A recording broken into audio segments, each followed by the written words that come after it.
Donc là, on va passer sur Clos du Val-des-Lions.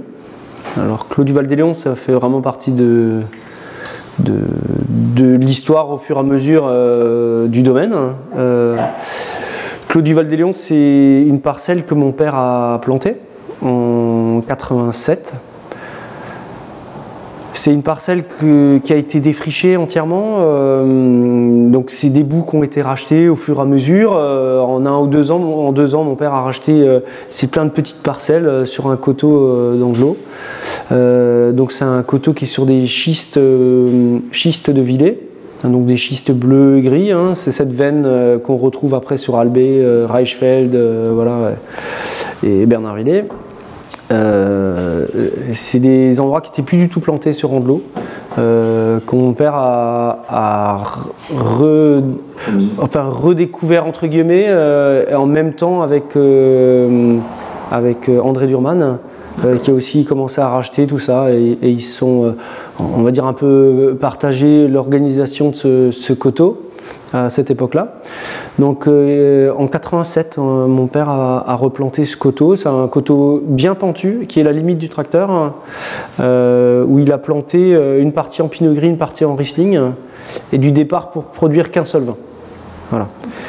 Donc c'était le retour à l'assemblage, à la entre guillemets complantation, voilà, c'était surtout revenir dans l'idée que le vin d'Alsace, l'expression d'un terroir, c'était aussi par le mélange de cépages.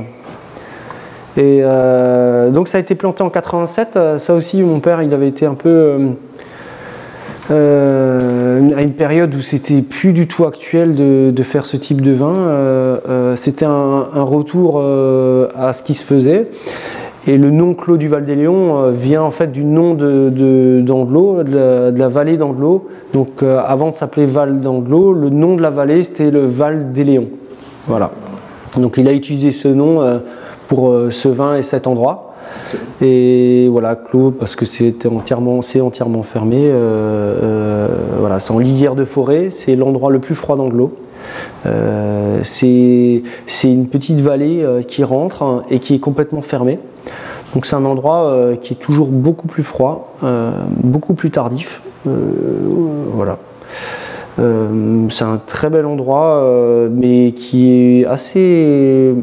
Comme c'est un endroit qui est fermé au bout, où on n'y va pas par hasard, quoi. Voilà. Et qui est entouré de forêts, hein, en dessous et au-dessus, c'est très boisé. Et voilà. Et donc c'est moitié Riesling, moitié Pinot Gris qui avait été planté. Voilà. Après, au fur et à mesure, quand on a des pieds qui sont morts, on mettait d'autres cépages aussi, hein, mais on va dire c'est principalement ça. Également en 2018.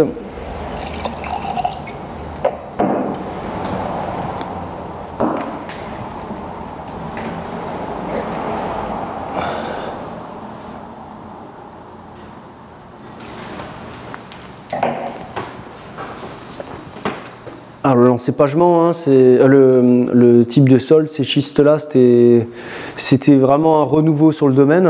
Et voilà, et là on a repris à faire des vins qui sont toujours extrêmement droits. Alors c'est très actuel sur les millésimes chauds parce que effectivement dans les années 70-80, voilà, les millésimes n'étaient pas tout à fait pareils qu'aujourd'hui, mais c'est un lieu qui est très adapté à aujourd'hui. Hein. C'est vrai que cette fraîcheur de la forêt, de ce lieu, fait des vins plus tardifs et qui mûrissent plus doucement que les pleins coteaux, plein sud que nous avons aussi sur les grands crus. C'est tout à fait un autre fonctionnement, hein. C'est assez amusant. Après une année humide et froide, ça peut être un peu compliqué, hein, ça c'est sûr. Hein. Mais bon, ces dernières années, ça n'a pas été très... C'était plutôt l'inverse. Voilà. Le nez est déjà très minéral. Voilà, un petit peu d'ouverture et on va tout de suite sur le côté très iodé, salé, vraiment ce côté schisteux. Tout à fait.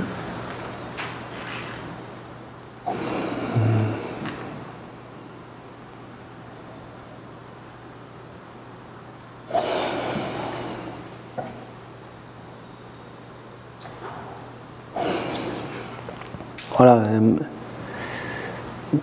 Comme la fontaine aux enfants, ça fait 1 an d'élevage sur lit, tranquillement dans un grand foudre, et mis en bouteille avec une légère filtration. Mais c'est assez intéressant parce que voilà, maintenant le terroir il ressort là. Il faut, ça a beau être un millésime 2018 qui est assez immédiat. Voilà. Mais voilà, 1 an de bouteille tranquillement, et maintenant on commence à les ouvrir. Voilà, l'expression elle est là. Hein. Là on a vraiment ce côté schisteux qu'on a au nez, hein, déjà, ce côté même des fois un peu fumé comme ça.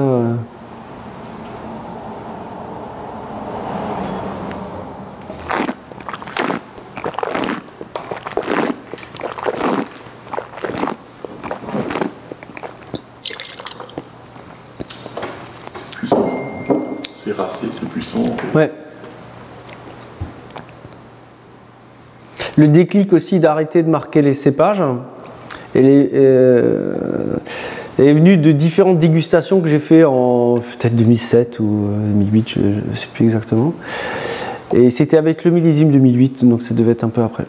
Et quand je faisais goûter les vins, je m'amusais à faire goûter à l'aveugle. Sur le Rehberg, juste au-dessus, on avait du Riesling et du Pinot Gris qu'on vinifiait à part, et le Clos du Val-d'Éléon. Et alors, je m'amusais à demander aux gens qui me disent quel est le Riesling, quel est le Pinot Gris, quel est l'assemblage. Et en fait, personne n'avait juste. Et à partir de là, ça avait été un déclic aussi, parce que moi-même, je suis incapable de reconnaître les cépages dans ma cave, si on me le fait. Donc, ça a été un déclic à un moment donné de dire... c'est le terroir. Ouais, pourquoi est-ce qu'on s'arrête autant sur cet esprit du cépage, alors que vraiment, c'est des idées qu'on se fait... Là, on est sur un vin qu'on peut garder longtemps. Parce qu'on a quand même une trame pour la garde, ça. Hein. Oui, alors Clos du Val-d'Éléon, donc j'ai tous les millésimes depuis qu'on le produit, depuis le millésime 90. 90, 91, 92, les vignes étaient toutes jeunes, c'est un vin qui sont en fin de vie, on va dire. 93, j'en ai ouvert une la semaine dernière, c'est impressionnamment frais. Voilà. Alors, mon père avait a produit des vins de longue garde, hein, ça c'est sûr.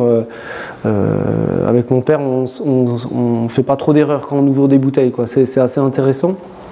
Même 93 qui était plutôt un millésime assez froid, hein, et dans un lieu où je peux dire que les vins ils faisaient pas plus que 11 degrés, hein, 10,5, et quand il y avait marqué 11 chez nous ça devait faire un 10,5, mais on a goûté ça, c'était très intéressant. Alors il n'y a pas le même profondeur qu'on a aujourd'hui, des vignes qui ont pris des années, mais voilà, le terroir il est là. De toute façon ces terroirs expressifs, quand les vignes ont 5-6 ans, et que ça ressort, voilà, on y est, quoi. On sait qu'il y a un énorme potentiel.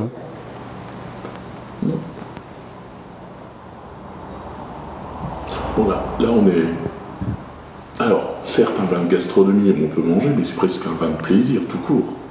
Ouais, alors le millésime joue aussi un petit peu parce que le millésime donne ce côté un peu plus plaisir, hein, sur un lieu qui est très froid. Un millésime un peu plus frais, Clos du Val-d'Éléon, il faut attendre un petit peu. Ouais. Et alors, on aime le vinifier de manière... moi, je trouve que pour les schistes, en général, essayer de les laisser vivre, les vins, de les laisser très relâchés, ça donne une certaine buvabilité au schiste. Voilà. Je dis pas qu'on peut gagner après un petit peu en patine et on peut avoir une aromatique de patine un petit peu plus oxydative qui va avec le sol en fait, hein, ce côté iodé pierreux peut aller sur le côté un peu plus fumé, un peu plus avancé, donc il faut trouver ce juste milieu, mais je trouve que sur les schistes c'est assez intéressant d'être assez relâché parce que comme déjà il y a une certaine droiture et une tension, voilà. Mais le millésime 2018 là il a un côté immédiat qu'on n'a pas obligatoirement sur tous les millésimes, voilà. Est-ce que c'est des vins qui finalement nécessitent pas plus d'attention en cave, les schistes? Non, je dirais non, parce que c'est des vins qui ont des grosses acidités. C'est des vins qui n'ont franchement pas souvent des soucis, quoi. C'est quand même Alors ça, c'est un vin qui fermente toujours très très bien. Je peux pas trop expliquer pourquoi, mais c'est des vins qui ont un très bon dynamisme, qui ont des belles tenues, et c'est des vins franchement, c'est pas celui-là où je vais me dire il faut le goûter régulièrement, quoi. Voilà, c'est des vins qui ont besoin de temps. Alors par exemple, goûter en hiver ou quand il fait froid, bon, les vins ils deviennent vite un peu durs, un peu pas très agréables à goûter, quoi. Voilà, on va prendre plus de plaisir à goûter d'autres vins, ceux-là on les laisse un peu plus tranquilles, quoi.